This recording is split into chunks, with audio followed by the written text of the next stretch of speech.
안녕하십니까, 알파스트리트 파트너스입니다. 2022년 12월 12일 월요일 마감 시장 보겠습니다. 코스피 지수가 0.67% 빠져서 2373으로 마감을 했습니다. 계속 그 하락세가 이어지고 있습니다. 지난번에 5일 연속 빠졌죠. 5일 연속 빠지고 하루 반등을 하고, 그리고서 다시 금요일날 반등한 거를 그대로 다시 다 돌려놨습니다. 그래서 계속 하락세가 지속이 되고 있고요. 2501서부터 이렇게 다시 빠지고 있어요. 지금 시장은 또 그 FOMC 그리고 CPI 발표 이런 거를 앞두고서 또 이제 긴장 상태에 또 들어가고 있습니다.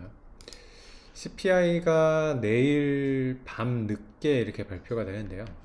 지금 이제 컨센서스가 7.3% 이렇게 나오고 있습니다.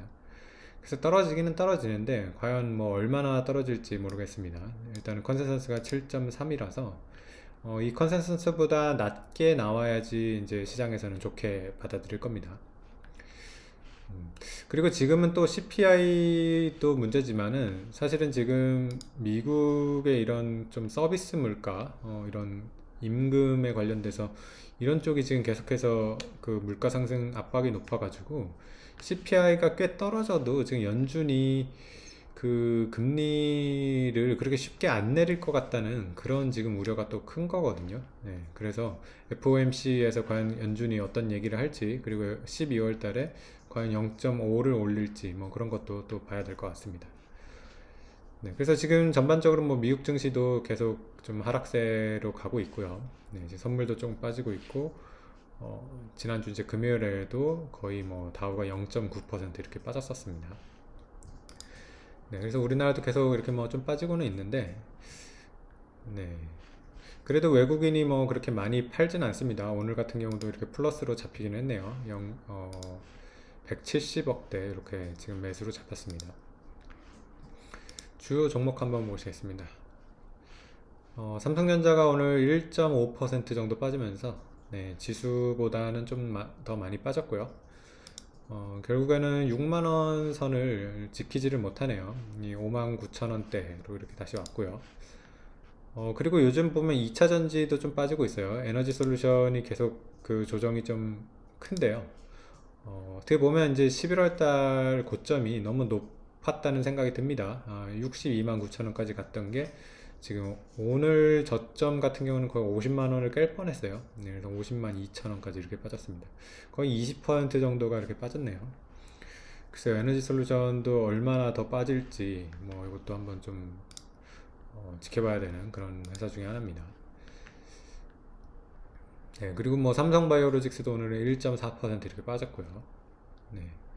그래도 삼성 SDI랑 LG화학은 오늘 플러스가 났네요. 이것도 최근에 많이 빠졌는데 오늘은 그래도 빠지진 않았습니다. 그리고 네이버가 1% 정도 빠졌고요. 카카오는 보합 정도였습니다. 금융주가 그나마 지금 좀 강한데요. KB금융이 1.3% 올랐고요. 하나금융 1.6%, 신한금융지주 1.3% 이렇게 올랐습니다. 그래서 금융주들이 전반적으로 지금 계속 강한 모습을 보여줍니다. 하나금융지주 같은 경우에도 보면 이때 7월 저점 이후로 지금 계속 이렇게 상승세를 타고 있습니다.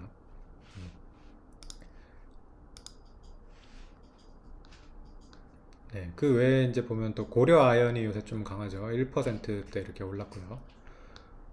S오일 같은 경우도 2%대 이렇게 올랐습니다. 그래서 전반적으로 빠진 종목이 좀 더 많긴 한데 그래도 뭐 오른 종목도 꽤 보입니다. 그래서 우리나라 같은 경우는 계속 이렇게 2300대까지 이렇게 또 내려왔는데 그래도 그렇게 뭐 전저점을 이렇게 뭐 갈 정도로 이렇게 매서운 그런 매도세는 아니거든요. 그냥 야금야금 계속 빠지는 그런 모습이 보이는데 역시 이 미국 CPI 이제 발표가 난 다음에 좀 방향성이 결정이 될 것 같습니다. 지금 국내 기업들은 실적이 계속해서 안 좋아지고 있고 그래서 주식이 올라가기는 확실히 쉽지 않습니다. 지금 경제 상황이 워낙 안 좋기 때문에 좀 올라갈 만한 지금 호재가 잘 보이지가 않습니다.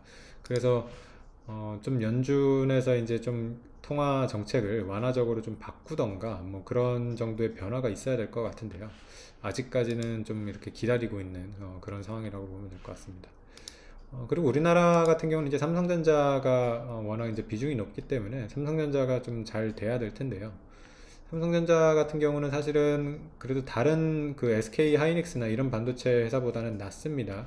그래도 실적이 꺾이기는 하지만은 뭐 하이닉스처럼 뭐 적자까지 이렇게 예상하지는 않죠. 그래서 뭐 영업이익 기준으로 봤을 때 한 반토막 정도가 나는데 어, 글쎄 이렇게 좀 어려울 때 삼성전자 같은 경우는 워낙 이제 현금성 자산을 많이 보유하고 있기 때문에 좀 주주들을 위해 가지고 자사주 소각이나 배당 같은 걸 좀 늘렸으면 좋겠는데 네, 참 그런 정책이 잘 안 나옵니다. 미국 회사들이랑 그런 게 좀 많이 다른 것 같아요.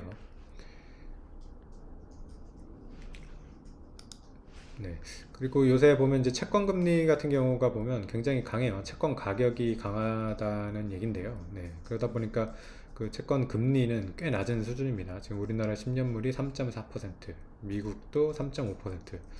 그래서 채권은 또 이렇게 강한 이유가 내년에 이제 경기 침체 우려를 크게 이제 보고 있는 거죠. 그래서 지금 시장은 좀 어느 쪽에 이제 맞장구를 쳐야 될지 그건 좀 모르는 그런 상황이에요. 채권에서는 지금 경기 침체를 얘기하고 있고 연준은 또 물가 상승을 계속 더 우려를 하고 있고요. 네, 그래서 계속 어려운 상황이 지속되고 있습니다. 네, 오늘 시황은 여기까지 하겠습니다. 감사합니다.